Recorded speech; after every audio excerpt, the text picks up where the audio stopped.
देखिए, आज मैंने राज्यसभा में कार्रवाई स्थगित नोटिस यानी कि suspension of business notice rule 267 के तहत माननीय चेयरमैन राज्यसभा को सौंपा है और ये कहा है कि उत्तर भारत में बेमौसम बरसात अनसीजनल रेन के चलते किसान की फसलों को बहुत भारी नुकसान हुआ है। और मैं एक अ, किसानी प्रधान सूबे का प्रतिनिधित्व राज्यसभा में करता हूं, पंजाब से आता हूं और मेरे सूबे में पंजाब में खास तौर पे इस अनसीजनल रेन के चलते बहुत सारा फसलें क्रॉप डैमेज पंजाब में देखा जा रहा है। तो मैंने इस मसले पर बहस की मांग करी है और साफ तौर पे केंद्र सरकार से ये कहा है अपने नोटिस के माध्यम से कि एक बड़ा package, financial package, relief package देश के किसानों के लिए दिया जाए ताकि जो भी नुकसान किसानों का हुआ है उसकी भरपाई की जा सके, उनको मुआवजा दिया जा सके, उनको सही मायने में कॉम्पनसेशन देकर उनके दुख को थोड़ा कम किया जाए। विपक्षी दलों की मीटिंग हो रही है संसद भवन में। खेलों की जो राज्यसभा के उनके चैम्बर में होती है, आप लोग उसमें शामिल हो रहे हैं। आज का क्या कुछ मुद्दा रहेगा डिस्कशन का, किन मुद्दों पे चर्चा होगी? देखिए, इस देश में भारतीय जनता पार्टी लगातार ये प्रयास कर रही है कि भारत देश को एक ऑपोजिशन लेस कंट्री बना दिया जाए, यानी कि विपक्ष मुक्त देश बना दिया जाए। इस देश से अगर विपक्ष खत्म हो जाएगा तो लोकतंत्र खत्म हो जाएगा। विपक्ष केवल राजनीतिक विपक्ष नहीं है, विपक्ष देश की जनता का सहारा है। देश की जनता का वो मजबूत औजार है जिस औजार के जरिए देश की जनता सरकार की जवाबदेही तय करती है। वो औजार है जिसके तहत सरकार की अकाउंटेबिलिटी देश की जनता तय करती है। अगर ये औजार ढह जाएगा, देश का विपक्ष ढह जाएगा, तो इस देश का लोकतंत्र ही ढह जाएगा।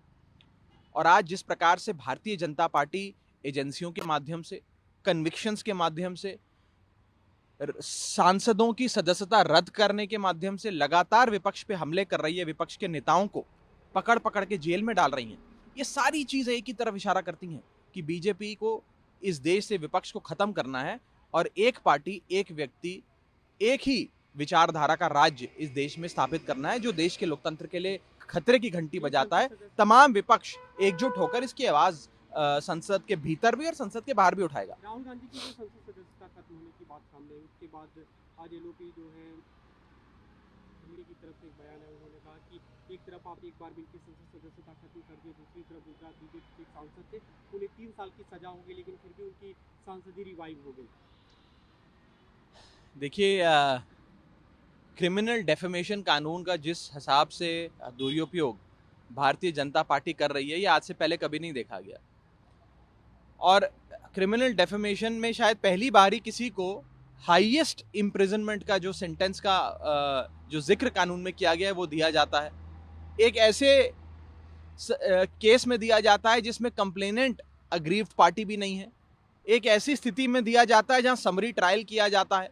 एक ऐसे परिपेक्ष में किया जाता है जहां मकसद सिर्फ यह है कि राहुल गांधी की सदस्यता को रद्द किया जाए।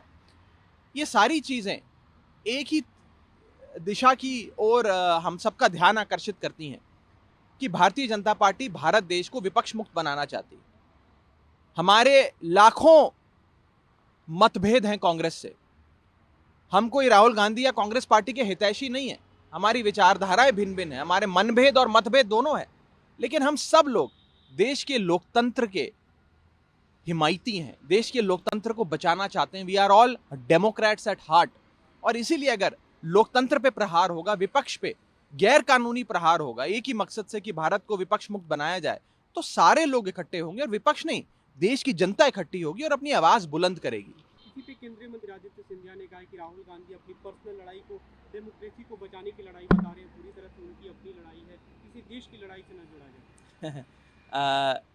मुझे ये लगता है कि राहुल गांधी जी की सदस्यता रद्द करना इस देश के लोकतंत्र पे प्रहार है, देश के विपक्ष पे प्रहार है।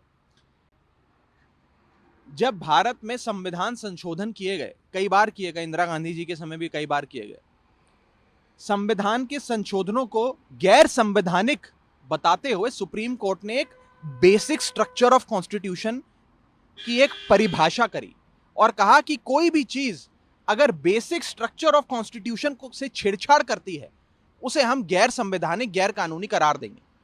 उस बेसिक स्ट्रक्चर ऑफ कॉन्स्टिट्यूशन का एक बहुत अहम हिस्सा था डेमोक्रेसी एंड ऑपोजिशन। अगर देश से लोकतंत्र और विपक्ष खत्म हो जाएगा तो basic structure of India constitution हिल जाएगा, भारत का संविधान और भारत के लोकतंत्र की नींव हिल जाएगी। ये गैर कानूनी है, गैर संवैधानिक है, अलोकतंत्रीय है और हम इसकी कड़े शब्दों में निंदा करते हैं। ये किसी एक व्यक्ति विशेष की बात ही नहीं है। मैं तो सिंधिया जी से एग्री करता हूं, व्यक्ति विशेष की बात ही नहीं है, तो बहुत बड़ा मुद्दा है। ये देश के विपक्ष और देश के लोकतंत्र पे प्रहार है। पूरा देश एकजुट होकर भारतीय जनता पार्टी के खिलाफ मोर्चाबंदी कर रहा है।